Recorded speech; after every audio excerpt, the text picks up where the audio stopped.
Before I start this video, I do want to say that I know this is coming out after the second Xenoblade 3 trailer, but this is only going to have commentary on the first trailer. It's just taken me a long time to work on this video. I didn't want to scrap it because the points that I raise I think are still interesting even after this trailer. So I will be mentioning on screen when things in the second trailer confirms what I already said from the first trailer. Just wanted to make that clear so I didn't confuse anybody. Terribly sorry this video took so long, and I hope you enjoy. During the February 2022 Direct, Nintendo dropped a bombshell right at the end for us Xenoblade fans. The announcement of Xenoblade Chronicles 3. I have been just a little obsessed with this, so I wanted to do an analysis and predictions video for the game and the story beats we might see. Even though I'm really late in posting this video, like a month late, it's fine. So, let's get started. Just a few things to note. I am going into this assuming you have played Xenoblade 1 and 2. There are some heavy spoilers in this video sprinkled throughout. You have been warned. I don't want to spoil such great games for anybody. Because we know that this ties together the futures of the two games, we can assume some things will be coming back, and that assumption is something I will be leaning into really heavily here. I also know nothing about Xenogears, Xenosaga, or Xenoblade X. Nothing from those games will be mentioned, but if I write something off from any of those games, feel free to teach me in the comments. The first scene we get is of the main character, who's named Noah, playing a flute in what we can assume is a battlefield, because he is talking about fighting, and the next scene shows the two armies fighting. The main character looks like a descendant of Morag, Hugo, or Niall, and they have the same hair color, the same hair swoop, and the same eye color as both Hugo and Niall, but not Morag. He's also wearing black, putting him on the side of Keeves, I believe is how it's pronounced, the country which uses mechanical-based weapons like mechs. Notice the types of weapons they are using. I will come back to this later when I get into a little bit more speculation. Noah is an overseer who plays the flute to send souls to the afterlife. We can see these souls in this scene. He seems to have a weapon based on the Monado Shulk gets in future connected. It is two-sided and we do not know yet if it has any connections to the Monado or the Aegis sword and things associated to that like Pyra and Mithra. We also get to hear the name of this new world, Ionios, which is very clearly a combination of Arest and Bionis/Mechonis, which is fitting since this is a feature based on Xenoblade 1 and 2 and those worlds coming together. The other main character, Mio, looks like Nia, although it is not Nia, as we will show later. However, she also has Nia's hair and eye color. Mio is dressed in white, which is the color of Agnes. They use ether to combat. Mio also is confirmed to be an overseer like Noah. This is likely what brings the two together, despite them being on opposite sides of the war. She is wielding twin rings, which are weapons used in Xenoblade 2 by Nia. The third character, Lance, we see I thought was Indaline, but actually is Machina. You can't easily tell in the trailer, but in this character art we got, he looks like he has plates rather than smooth skin. We do not see much more than that. His weapon seems to be a shield of some kind, reminiscent of Ryan's weapon from Xenoblade 1, and it lets out a blue light reminiscent of the block animation seen in the games. Lance is also with Keeves. The fourth character, Sina, looks like she has Bridget's hair color with the purple and blue tips. She wields a large shield hammer and seems to have ether lines running up her arms, which are found on blades when they are using strength. The trailer also says, "I knew it. I saw this coming," when Sina appears, so I am assuming that is her saying it. What she saw is unknown at this time, likely the war if I had to make a guess. Sina is with Agnes. Character 5 showed in the trailer looks like Van Damme and has the same voice and features. I do not believe his name has been dropped as of yet, however he is probably just a similar Urian rather than a descendant. We did not hear about any descendants Van Damme had in Xenoblade 2. He also has an eye patch like Zeke, but literally anyone can have an eye patch, so that is not great evidence. This character is dressed in white, so he is a member of Agnes. The trailer continues with some lines I cannot make much out of, but the next character we see is character 6, Uni, who is dressed in black and uses a staff similar to what Melia uses in Xenoblade 1. She is a member of the Hyentia and is also with Keeves. As for relation to other characters, she looks similar to Fiora with the hair color and eye color, but honestly, she is not related to anyone I could think of from the cast, and certainly no Hyentia. Maybe she's the child of Shulk and Melia? Seems like a stretch, especially since Shulk and Fiora seem to be practically canon, but you never know. I've also not played Future Connect, and that could change some things. Character 7, Tyon, reminds me of Joker from Persona 5, but in reality, he looks like a descendant of Akos, maybe? I cannot think of anyone else.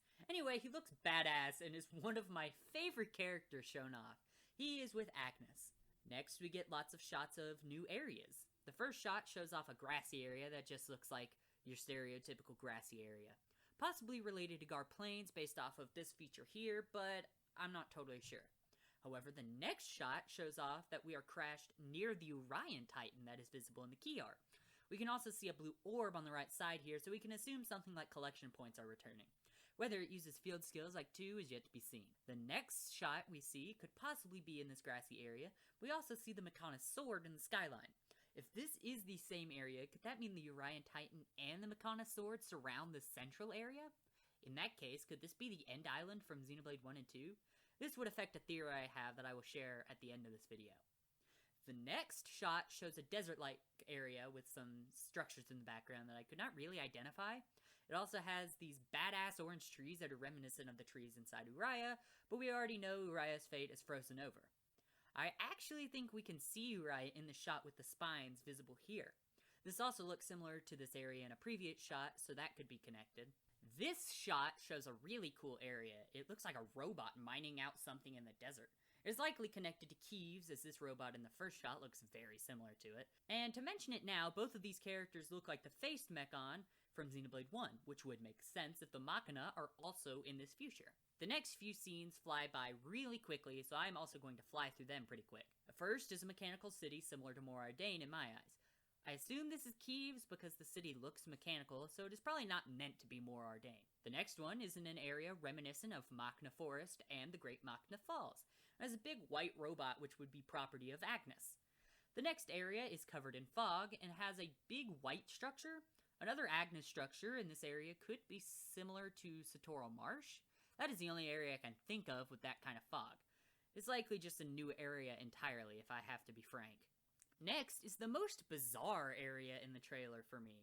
An area up in the clouds with floating islands. You can also see a large mechanical structure and Mio grinding on a rail. The closest thing I can think of for this area is the challenge area from both games, although that is a stretch at best. The giant mechanical structure is likely Keeves, but the area itself is so wild that it could be something else entirely. Next up, another area like Great Machna Forest, and shows we can have possibly up to 4 party members out at once. After that, we see a beachy area, which looks like Letheria. We also see one of the largest regular monsters ever, which is interesting. During the swimming section, we see the structure, which looks like it could be a remnant of Alchemoth, the city from Xenoblade 1 where the High Entia live. The next scene shows us riding in a boat traveling between islands. These could be different islands that were not shown off at the ends of Xenoblade 1 and 2 in the vast ocean. The structure on the island could be similar to Orion architecture, but I lead more towards it being something original.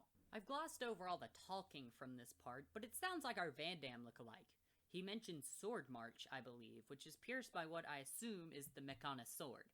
He also mentions the quote-unquote real enemy, which, because it's a Xenoblade, is likely neither Agnes or Keeves. The next cutscene shows the Keeves robot we saw earlier shooting a laser, and some more just awesome cutscenes of Mio and Taion. They also mention some clock that they have to fill up, possibly have to sacrifice things to it because of the "it will never replace our friends" line. We need more context before we can make a clear assumption. Oh, and also we get these 2 Nopon, who I'm not even going to try to explain any connections they have to anything because I have literally no idea. Then we get the biggest bombshell from the trailer. Both Melia and Nia, or at least we can assume pretty clearly, are returning in possibly an antagonist role, with Melia leading Keeves and Nia leading Agnes. Also, I want everyone to know that I called it back in September. Was it September? I don't remember. I definitely called it. I knew that there was some correlation here. I knew it, and I called it, and I won't spoil anything else, because clearly I know the rest of the plot to the game, so I'm not going to spoil anything else, I swear to God. Oh, I'm so egotistical. As I mentioned in a previous video, these 2 surviving this long would make a lot of sense, because they are both not typical humans. However, these are likely not the main antagonists because of what we mentioned earlier with the true enemy. Also because people love those characters so much, if they were really the bad guys, people would still be simping and say that they were right somehow. We end the trailer on both Noah and Mio playing flute on the recurring grassy plain with awesome titans in the background. Except for this game, we have the Meccana Sword and the Urian Titan together. Did the Meccana Sword strike the Urian Titan? As with many things, the trailer leaves it unanswered. And finally, I actually saw this point made on Twitter after the original writing of the script and wanted to include it. The only prediction from this video that I did not come up with entirely on my own. So thank you to Actual Arrow and the Hypest on Twitter for bringing this up, as I believe it is the most logical conclusion. The logo of Xenoblade games have actually been related to in-story beats or mechanics. The logo of 1 has a paint stroke because the Monado powers are written in Japanese kanji. 2 has fire because Pyra uses fire attacks, so we can assume the same can be said for Xenoblade 3's logo. In the logo, there are the little dots flying off the letters.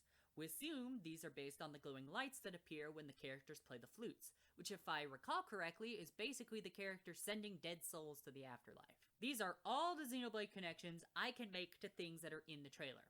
I've seen a couple of predictions online of people saying things relate back to Xenosaga and Xenogears, but again, I literally know nothing about these games, so I can't predict anything related to them. So, what do I think about the story? Well, we can infer that the two factions of Keeves and Agnes will be the races seen in Xenoblade 1 and Xenoblade 2, respectively. Even disregarding the fact that Melia is leading Keeves and Nia is leading Agnes, the weapons they use and the people shown really double down on this idea.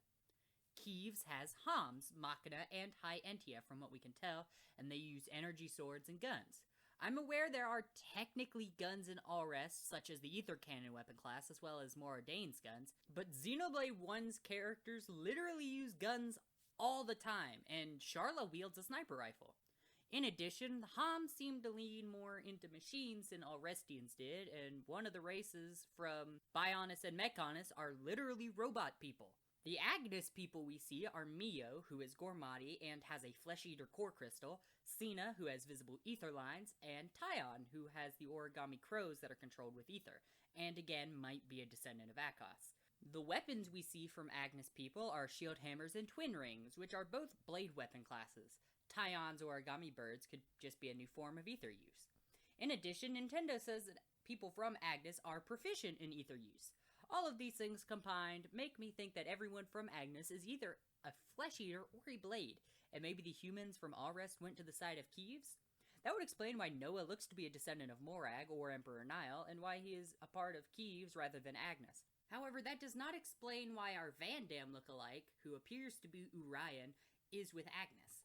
Either way, I think it is pretty safe to say that Keeves is our Xenoblade 1 crew and Agnes is our Xenoblade 2 crew. Another thing I'm interested in finding out is whether this is some sort of alternate universe like 1 is from 2. To start with, it really doesn't make sense that the Meccana Sword would have pierced Uriah, assuming that is what happened, because the Meccanus is effectively deleted at the end of Xenoblade 1. This means that the ending of Xenoblade 1 either happened differently or not at all in this game. The ending of 2, then, would have to have been different because it is so directly tied with Xenoblade 1 and Shulk killing God. Overall, I believe I am literally incapable of understanding this or coming to any further conclusions, so that is where I leave my predictions. Overall, what are you hoping for in Xenoblade 3? Do you want the game to be more separate from the other two, or do you want all these callbacks to 1 and 2 to happen even earlier in the game than they did in the previous 2? Let me know in the comments. Also, make sure to like the video and subscribe to get more Xenoblade and also some other variety content in the future. On your screen now should be a video of me comparing Melia and Nia from both games and looking at all their similarities. And then on the other side, there should be a video that YouTube recommends to you. Anyway, go check one of those out if you want to, and I hope you have an excellent day.